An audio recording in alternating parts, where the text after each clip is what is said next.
Tú acabas de mencionar ahora, cuando cerraste esta última pregunta, que acabas de mencionar la separación de poderes. Sí. Y eso es justo la siguiente pregunta que te tenía. ¿Qué es exactamente la separación de poderes y qué importancia tiene? La separación de poderes, para entender hoy lo que es un régimen democrático o lo que debería ser un régimen democrático o un sistema democrático, es capital. Porque, como he explicado antes, es tan importante que la cracia, que la fuerza del pueblo se dirija a hacer las reglas que a ellos se le imponen, es decir, hacer las leyes a través de representantes, de diputados elegidos, que eso sí que lo explicaremos luego. Pero tan importante es eso como que la cracia esté directamente dirigida al gobernante. Es decir, para que todo el mundo lo entienda, que el pueblo de Cuba pueda ponerle límites y control al presidente de Cuba.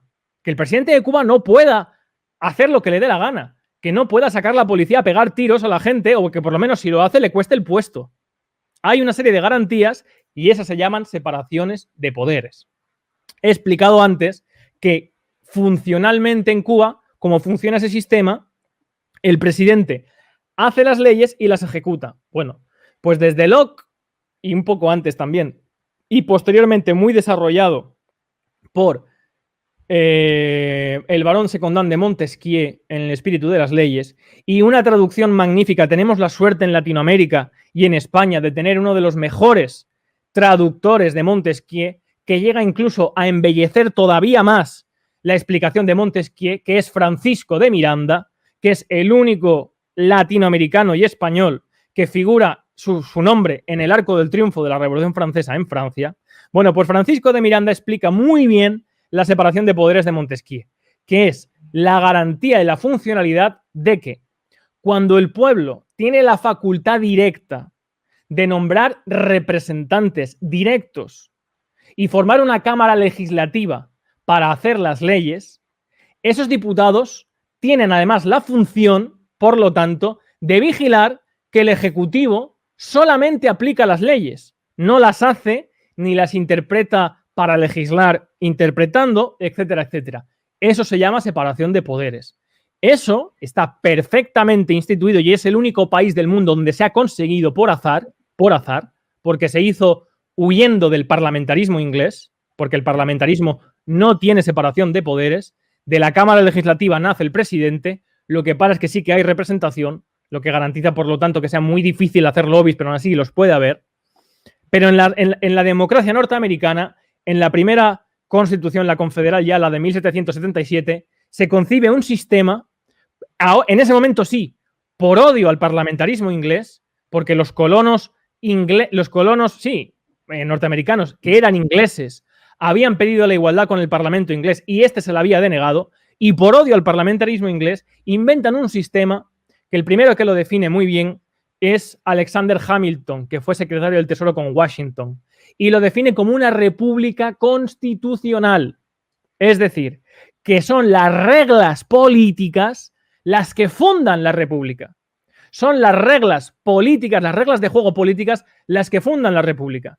Y se diferencia del sistema parlamentario en que en esas reglas se constituye, se hace constitutiva por primera vez las reglas de juego diferenciales entre quien tiene que aplicar las leyes, que es el presidente, y quien tiene que hacerlas, que es el conjunto de la nación a través de representantes. Y eso ha llevado incluso a ver cómo los representantes de Estados Unidos no han aprobado leyes que ha propuesto el presidente de Estados Unidos. De hecho, pasa cada 2x3 y a Trump le pasó muchísimo. Eso es la garantía de que el legislador vela primero por los intereses de la nación antes que poder dar cumplimiento a las ambiciones políticas del presidente. Eso en Cuba es ciencia ficción y en España también. Pero esa es la función de la separación de poderes y digo que es capital, porque es la garantía de la no injerencia del poder ejecutivo en las facultades legislativas. Y es la garantía inventada desde el siglo XVI, XVII, a lo que pasó, a intentar evitar que el régimen democrático sea más difícil todavía de destruir. Por ejemplo, en Roma, cuando había un momento en el que el Imperio Romano estaba en crisis por invasión o lo que fuera, es cuando se cedían los poderes tradicionales del Senado, que derivó en el Principado, con Augusto y con la dictadura romana, con el emperador. Bueno, con la separación de poderes es muy difícil que eso pueda suceder porque el sistema representativo no se puede modificar a voluntad del Ejecutivo. Se puede delegar por razones de emergencia durante un tiempo o darle, si quieres, más funciones o darle más poderes, pero no se puede suprimir la representación. Eso explica, por ejemplo, que Franklin Delano Roosevelt fuera el único presidente de Estados Unidos que tuvo 4 mandatos, a pesar de que la Constitución solamente impone como posibles 2, porque estaban en guerra. Y, sin embargo, no fue una regresión constitucional o de poderes en el sistema norteamericano.